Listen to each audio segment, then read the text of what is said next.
Two sisters, two suitors, and a drunken wager about the nature of fidelity. What could possibly go wrong? This weekend only, Madison Opera presents Mozart's Così fan tutte, a delightful romantic comedy full of love, laughter, and true humanity. Escape into this timeless story of flirtation and disguise, set to Mozart's sparkling score. That's on April 24th and 26th in Overture Hall. Tickets at madisonopera.org. Hi, this is Rob Thomas, and not only do I write the CityCast Madison newsletter, but I'm also writing a book. And when I needed help, I found it at Madison Writer Studio. Madison Writer Studio is hosting its 6th annual Fourth Lake Writing Weekend this July 26th to 28th at the Concourse Hotel in downtown Madison. Sign up for 3 days of creative restoration, invigorating and practical workshops with award-winning instructors, and an intimate, vibrant community, all designed to take your writing to the next level. Space is limited, so apply now at madisonwriters.com. This is CityCast Madison. I'm Bianca Martin, and here's what Madison's talking about. Today, a hometown hero, comedian Charlie Berens, is headed to Madison in the coming weeks for multiple shows at Overture Hall. Berens is best known for his Wisconsin and Midwest humor online, and lately his vocal stances on behalf of Wisconsinites around data center development. I sat down with him for a fun and honest chat. But first, we're in a very important spring membership drive. We have a lofty but critical goal of 125 new neighbors to join our CityCast Madison membership program. So as you know, we are in the thick of inviting new folks to join our neighbor community, and we only have a week left of our spring membership campaign. We've talked about some of the cool perks that come along with being a CityCast Madison neighbor, like exclusive podcast content and members-only events. But today, I want to linger on one of our favorite perks, neighborhood shoutouts. Does your dog walker literally go the extra mile? Or does your favorite coffee shop make even the earliest mornings a bit cozier and a lot brighter? It's the people and places like these who make our city shine and make it feel like home, a place we want to be. CityCast Madison neighbors have the opportunity to submit their favorite people or organizations for a neighborhood shout out. We want the show to shine on what makes the city great. As a CityCast Madison neighbor, you can help us do that. So won't you join us? Become a CityCast Madison neighbor, go to membership.citycast.fm/Madison and sign up. Put some shine on people who deserve it in our community. That's membership.citycast.fm/Madison, and thank you so much. All right, y'all, with no further ado, the Wisconsin man, the myth, the legend, Charlie Berens. He is a comedian, Emmy Award-winning journalist, and host of the Manitowoc Minute. He joins me now. Charlie, hello. Thanks for having me. I appreciate you. Oh, I appreciate you too, Charlie. Well, Charlie Berens, you've charmed Wisconsin. Now you're bringing your charm across the U.S. on tour. You're coming back stateside to downtown Madison for 4 shows, 3 of which are already sold out. So folks, get your tickets now. Charlie, how did you become so steeped in Wisconsin charm? Oh, well, that's all very kind of you to say. I think I just started making videos one day about, like, in comedy, they say, talk about what you know. And I just started off like writing facts about myself, and a bunch of them were about being from Wisconsin and being from a big family, and over time, the Wisconsin stuff was like, that was getting big laughs, and so I just kept doubling down on what was working. And it was really cool because I got to like bring my family into it in a lot of ways. Like I could take a camera out fishing with my grandpa Bob, and that was somehow work, Right. So, and my grandpa Bob's where I got like a lot of my sort of Wisconsinisms and bits from. I didn't even write as much as I just recorded, Right. I love that with Grandpa Bob out on the fishing boat. Like there really is so much that is hilarious about us and but also charming. Like it's sweet and wholesome. And I was just at the coffee shop and I mentioned, oh, I'm gonna talk with Charlie Berens today. And the person's like, he just seems really authentic and sincere. And it's coming from a real place because you grew up here. And it's really like I'm sure your research is just coming from living in our beautiful state. Yeah, I mean, that's really nice of them to say. Everywhere I go, I like to just kind of live in the place a little bit. If I'm doing a show there, like go grab a drink or whatever, get lunch somewhere, just walk around. I enjoy like just observing things. You know, I got a journalism background and just, you know, seeing something there, but then thinking about how did that get there? And, you know, you kind of find these patterns over time. But a big part of it is just like observing. And there's this whole idea of like aspirational shows or like the Kardashians of where like you're watching because they have something that you don't have. But there's also like something really great and even more beautiful about what everyone has and just finding the fun and the beauty and all that, you know, and that's certainly the thing that's interested me more over the years because you can never have enough. And that is very clear. As soon as you have one thing, you want the next thing. And so I think it's just easier and more true to just really appreciate what you already have, you know? Yeah, and I think that's resonating with a lot of people. It's like, oh yeah, this is my culture, or I do this. This is my family, and somebody is taking the time to, yeah, make jokes about it, but also treat it with a reverence and fun. I love that you have the journalism background. I want to get into that a little bit later about your journey here, but just sticking on the comedy, you have tons of comedy videos online. You were on tour, and late last year you released your second comedy special on YouTube called Neighborly. And I have to say, we call our podcast members neighbors here because we talk about local living in Madison. And I wanted to ask, how much would you say being a neighbor, the good, the bad, the ugly, sharing space with another person and a few people is a part of your comedy?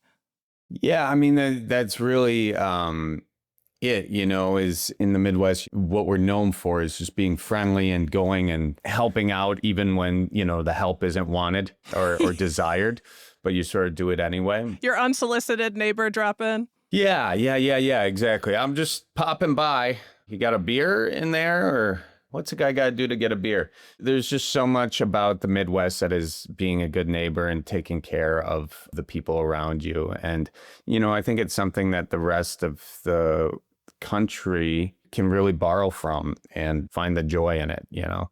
Yeah, there's a lot of joy to be had. And obviously there's like the wholesome aspects and also the unsolicited neighbor that's like, hey, I noticed you didn't do your hedges.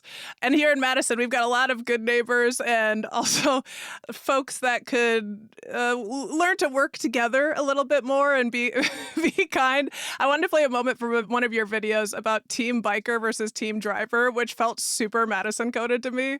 The open road. Get off the road, you bleeding heart hippie! Hey! Share the road, you tiny pecker pickup driver. Oh, at least I'm not showing it to the whole world. You like... I've literally heard that said in Madison, which is incredible. You're really fun to watch. You have over 1 million followers on Instagram, over 3 million on Facebook. You're a big deal. I know I'm laying it on thick, but you're really successful, and it's exciting to us Wisconsinites as you're telling our story. And frankly, kind of a hometown hero for a lot of folks. Are you surprised at how much the Wisconsin humor shtick has really taken off? Well, you know, no, because I mean, well, yes and no. I mean, yes, in that it wasn't really a huge thing, you know, but I'm probably not the first one who did it, but maybe I came along at the right time.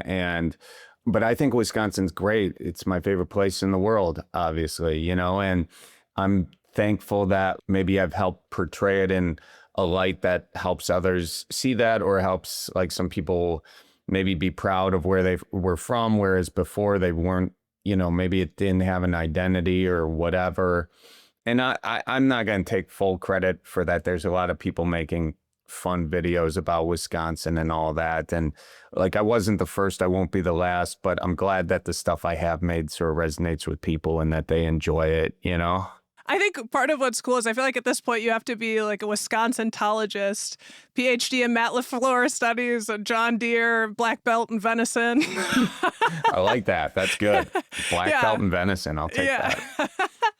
You do a lot of fun characters, which I'm really enjoying. And my favorite character you've ever done is the Midwest Psychic, which I want to play a clip of. And since it's a video, I have to explain to folks that you are wearing a long white wizard wig with a hunter orange hat inscribed with the word OPE and a camo cloaked jacket. Yeah. Are you Asiago the Amazing? Are you the IRS? No. Have a seat. Are these tarot cards? No, I am playing euchre with my dead uncles. No peeking. You know, I'm getting a lot of negative energy from you. Are you from Chicago? How did you know that? I could sense it. Hang on, I'm gonna cleanse your aura. Now we can work here. Oofta, oofta, me oh my, I call upon the gods of the biting walleye. The level of genius, like, I have not recovered. That's from 2 years ago. And you were also holding a string cheese cleansing the aura. I've never seen anything better in my life. Well, you are really, really very kind. But that No, I mean, that's the biting walleye, like euchre. it's just a fun video, and the other comedian in there is Andy Rafi out of Chicago, and he and I do a lot of Packers versus Bears videos and that kind of thing. But he actually wrote some of that too. I forget how much we each wrote, but I want to give him credit too because he's a very good writer, good guy. I like that because I was born in Illinois and I grew up, I did all my schooling in Wisconsin. So the cross the border stuff, there's across the border, it's a serious border for us, right? There are so many clips that I could have pulled, but I just wanted folks to get a taste of your humor if they haven't already. And you've got a lot of new fans, but you also have OG fans who tuned in from your online video series that you host and created, the Manitowoc Minute. So before that, you were a journalist, even won a regional Emmy for investigative work on the cost of water. How would you describe your evolution as a content creator, journalist to comedian? It's fun to watch. I want to know what it feels like on the other end.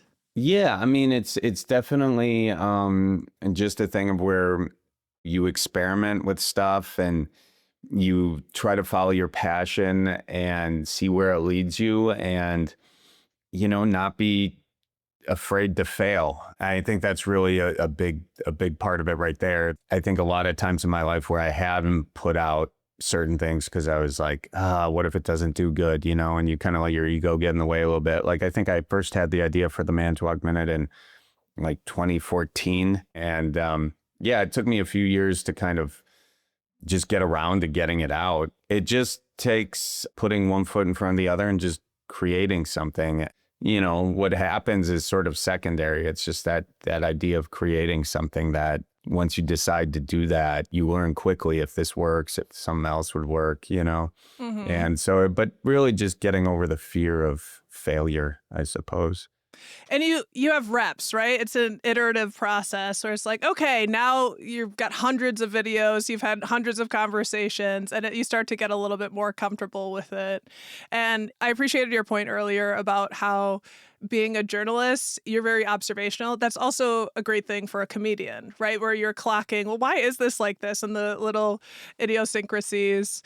It was interesting to watch. You recently weighed in on the data center wars in Wisconsin to big effect in openly calling for policymakers to protect Wisconsin residents from unfair private industry, big tech encroachment on public assets like water. You post educational videos for folks for their town hall meetings and questions they could ask. And I think some people saw you jumping into the conversation really excited. And some folks were excited, but also confused because you did it so poignantly. And they were like, oh, a comedian is saying things that lawmakers should be saying. So why did you jump into that debate? Well, I had some people reach out about it early on. And then I had, been following the sort of AI thing for a while. And, I had a lot of hope for AI, I think, initially, because I think it could help with, medical things and help us figure out, that we have so many environmental issues, whether it be like PFAS in our water or microplastics or like the changing climate with carbon, and maybe it could help sequester carbon and all that. But as it wore on, I think you saw that this was less about a lot of focus with the AI is going into collecting our data and we become the products. And then these data centers, as they were coming in, it was really clear that we were paying more attention trying to service the corporation as opposed to the constituents. And that was really clear in Port Washington when I went back and watched a lot of the Common Council meetings, and you saw person after person after person say they didn't want this. And then to have a unanimous approval of it, it just seemed like a real imbalance in democracy. And I had people reaching out asking for help on it. And I think Wisconsin has given me like absolutely everything. And this was sort of an issue that brought both sides of the aisle together. And it was just very clear that it wasn't investment, it was extraction in a lot of ways, especially when you got into some of the deals and how, they're setting up TIDs in which we had a law that said it can't be more than 12% of your tax levy. And they let that slide in Port Washington and Beaver Dam, I think, as well. And they're paying back money with 7% interest. It's like, wait, who's negotiating this? You have the biggest tech companies in the world with their negotiating team and their sales pitches and whatever. And this is a complicated technology and it's moving fast. And it's like, you can see how pretty easily you have a small local group of politicians get easily swayed by a very well-funded machine, and to not be listening to the voice of the people, I just felt like, I had to say something. And I did the first one as sort of a passion project, just like I didn't know how it would be taken or whatever. But then it was pretty clear in the comments and everything and the messages I got after that people were appreciative. And I just felt like I had to do that for Wisconsin. It annoys me when you see an out-of-state company come in and determine a future that most of us don't even want. Yes, there can be benefits, but there's also a lot of danger with respect to deep fakes or getting kids hooked on this at a very early age. You already see the atrophy of the brain happening. MIT released a study saying that, your brain on these chatbots, you do actually see atrophy. We are becoming dumber. These machines are being smarter. It becomes very easy to, control people. And you see it in a lot of times, the physical representation of this is sort of what happens with these data centers. I mean, the NDAs, like if this is really a good idea, you shouldn't have to hide behind an NDA. I still don't have answers about like what are the exact chemicals being put in the water, and then how is that water being treated afterwards? There's still not a full explanation of that, or who is paying for the power of this. I know that there are pledges being made, but I just want to make sure that people aren't paying on top of their land and their water and the soul of their communities to also pay higher power bills. I really feel for the people who have had these things thrust upon them all around the state. And it's not just the data centers themselves, it's also the power lines that are going to come in. And there's eminent domain there, so people can lose land. And it doesn't seem fair or right. And so I'm just trying to amplify the voices that were ignored. And that's it. And that's the reason why people believed your April Fool's post saying that you were running for governor. Yeah. Because, I mean, I think your journalism background and who you are as a person is showing in that questions need to be asked before we're making ironclad deals. I just want to shout out, we had a debate on our national podcast for CityCast called Your City Could Be Better about the AI data centers. And a lot of those arguments were discussed in that. So if folks want to check it out, it was me debating our CEO.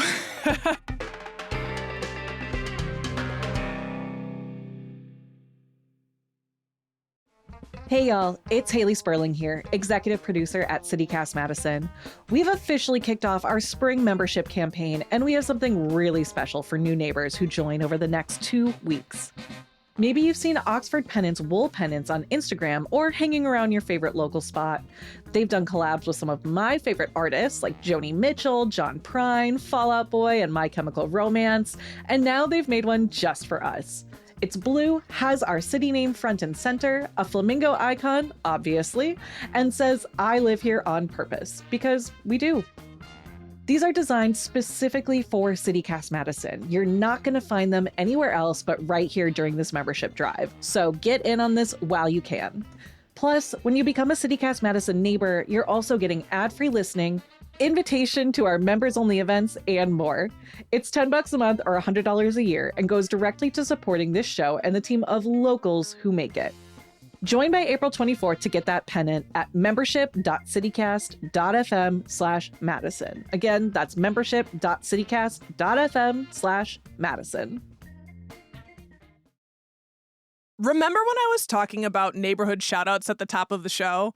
It's one of the perks CityCast Madison neighbors get, and our neighbors send in so many wonderful shoutouts. For example, this one from Monica L. She shouted out Lights Out Wisconsin, a campaign to reduce light pollution, help wildlife, and save on utility bills, and that several Madison-based nonprofits are participating. Pretty relevant to this conversation, right? Or this shout out from Tara D. Lakeside Coffee House has a super friendly staff, delicious sandwiches, and their chai tea is my favorite. I also love the outdoor seating areas. Y'all, if your favorite nonprofit or business also deserves their moment on the pod, their moment in the sun, become a CityCast neighbor today and submit a shout out. Celebrate the good people and good works happening in Madison, or just the things that blow your hair back in the city. Sign up today at membership.citycast.fm/Madison. That's membership.citycast.fm/Madison. I didn't know you won an Emmy until I started prepping for this conversation. And I understand it was for investigative reporting around pricing, infrastructure, and management of water resources during drought conditions. You've been thinking about this. Yeah, I have. And look, where it comes from is I grew up fishing. I grew up hunting. I grew up being an outdoors kind of guy. I did that with my grandpa all the time. It's a way to connect people with their family. It's a way to like re-energize, like to go walk outside. I don't think there's any better therapy than that, you know? So I've always been just very into just interacting with the natural world in like a good way. I mean, there's so much economic benefit in having a sustainable planet, you know? And if you look at all the money we spend on the consequences of negative environmental issues, it would be much more cost effective if we just thought about not just the next quarter, but the next generation. It would be cheaper in the long run. So I'm hopeful that we can start doing that more. You know, especially when you hear someone like Sam Altman, he was on a podcast talking about how he could imagine most of the world being covered up in data centers. Like, why are we so quick to get rid of the natural world that has served us for so long? Why are we so quick to say that technology will make things better? If you look at the happiness of society over time, it hasn't improved. I'm not here to say that technology is bad. But when there are no guardrails for it, when a company, there is no penalty a $1 trillion company can face that is meaningful, then there's no way to effectively regulate this. And right now we are playing with fire with AI, and we're building a fire in our house and we haven't built the fireplace yet. And it's because we don't have a lot of political courage. You can see how quickly political donations, you can see how far those go, unfortunately. As you're talking about political donations, and I do want to ask, would you ever run for office? I didn't set up for folks, but you did put out a post on April Fool's that you're running for governor. It did get my friend. She sent it to me, and it's like, wow, Charlie Berens. But a lot of your comment section was like, I know this is probably a joke, but would you run? Would you ever run for office? I mean, it wouldn't be my first choice. I really hope that the candidates can look at some of those jokes that were put up there and realize that I didn't pull those out of my head. From talking to people over months and months and months about this, I put jokes behind them, but like, it's not difficult to understand why people don't want NDAs. People don't want your local elected officials to sign a deal with a $1 trillion company without your knowledge. I really just hope that those running can really just get to know the people that you're trying to represent and borrow it, steal it. I don't care. But I mean, it's a very uneasy feeling you have anytime you weigh into these things, and it wears on you. And so I have a lot of respect for people who are going into that. I definitely wouldn't want to have to do that, but I do want to see what's best for Wisconsin. And I think about my family and all this, and I think about my friends and people I know around the state, and they're not happy. And I just wish people would get to know those concerns and really reflect those. What's exciting to me when I see you talking about this and also making it entertaining and keeping people in touch through comedy, that I'm hungry for people to be doing more satire and political satire. And, think about Mark Twain, that comedians play a role, or can play an important role, in pushing the needle in ways that folks can't, even in the legislature. And certainly you've made a big impact, and I really hear you that it's not an easy thing to do, putting yourself out there, and that it's weighing on you. And it certainly is weighing on so many folks in Wisconsin, including myself, about the idea that we would be getting a bad deal, that our environment would be compromised, the things that we value are at stake. But I'm curious if you have any connection or are thinking about satire in your comedy big picture. Oh yeah, I mean, there's tons of we do that pretty often, and that's fun. I mean, it's fun to not have to be beholden to I don't know, any donors or anything like that, and to just do what you want to do. And satire is a great way to like mirror what's happening, so people can see. People already know it's absurd. And when you just point out the absurdity, they're like, I saw that, Right, totally. I do want to ask you, as a Wisconsin whisperer, and I'm saying you're a Wisconsin whisperer. I do my whispering myself. But our culture, it has its beauty and it also has its cringe. Can you talk about what you think the most becoming trait is for Wisconsinites and the most toxic? Oh, God, I don't know. I mean, we're always helpful. We're always looking out for our neighbor at our best, And then, definitely our most toxic is that we're not leaving your party. We're going to, as long as you got beers in the fridge, we are going to maintain our presence. And the person hosting the party also, they don't feel, it could be that neither party wants to be there at that moment, but we're not trying to be impolite, so you gotta hit one of those slap your I suppose we better get moving here. Oh my gosh, I've heard plenty of good Madison jokes from folks who gig in town, one of which is, why do all of the men here look like lesbians in flannels? Which of course is a compliment. But do you have any Madison jokes that you can give us? I know you've got plenty that you have to actually keep for yourself, but oh boy, or funny things about Madison. Yeah, I do. Madison is a trip. I'm probably not going to be super funny here on the spot, but I obviously went to school at Madison, so I was there for a number of years. And I think that like a town like Madison, you have so many different pockets you can dive into. There's so many different cultures within like Madison itself. Like you go to the student side of the world, the fraternity side of the world. You got your hipster side on sort of the Willie Street type thing.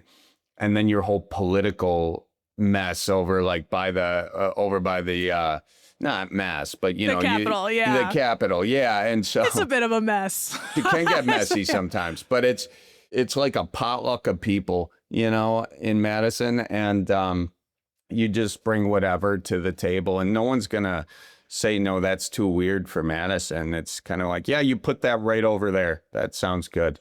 Yeah. You'll fit in just fine. Right. Yeah, that's good. We're a potluck. That's honest. I mean, you're doing a lot of fun, cool stuff. I saw you met Wolverine, Hugh Jackman. Oh, yeah. Yeah, Hugh Jackman. What a nice guy, too. I mean, geez, he really was right there with me in the moment. You can tell he's a great actor, because whether he wanted to be there or not, I had no idea. He was just, and he came from serving like 1,500 people custard at Cops. That guy's a machine. He is an absolute machine. I would expect nothing less. Like, that was my hero, Wolverine. Yeah, I know. He's and funny too. And he taught me how to speak Australian. Just a great overall dude. Do people ask you how to do Wisconsin on tour? Sometimes they'll kind of say, and I'm just like, oh, you just got to kind of pretend it's a really cold day and just only move your lower jaw. And that's how you just really get it in the pocket right there. Oh, yeah. Oh, yeah. Oh, yeah. Well, that is a good enough ending for me. I tried to Midwestern goodbye you, but Charlie, thanks for taking the time to come on CityCast Madison. We appreciate you, and folks are going to have a good time at your show and better get their tickets fast if they want to get into that last show. Awesome. Hey, thank you so much for having me. Watch for deer now, okay? Okay.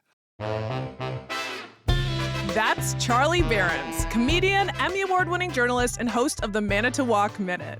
And hey, I want to give a huge shout out to all of our new and existing neighbors. Extra love to Nicole K and Kendall G, who just joined.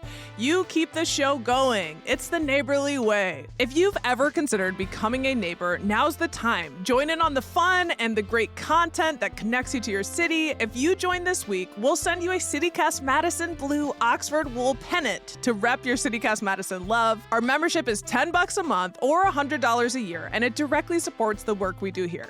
Go to membership.citycast.fm/Madison to join today. That's all for today here on CityCast Madison. I'm your host, Bianca Martin. If you enjoyed today's show, why not share this episode with the most Midwestern person you know? Okay, now we'll be back tomorrow morning with more stories from around the city. Until then, take good care and thanks for listening.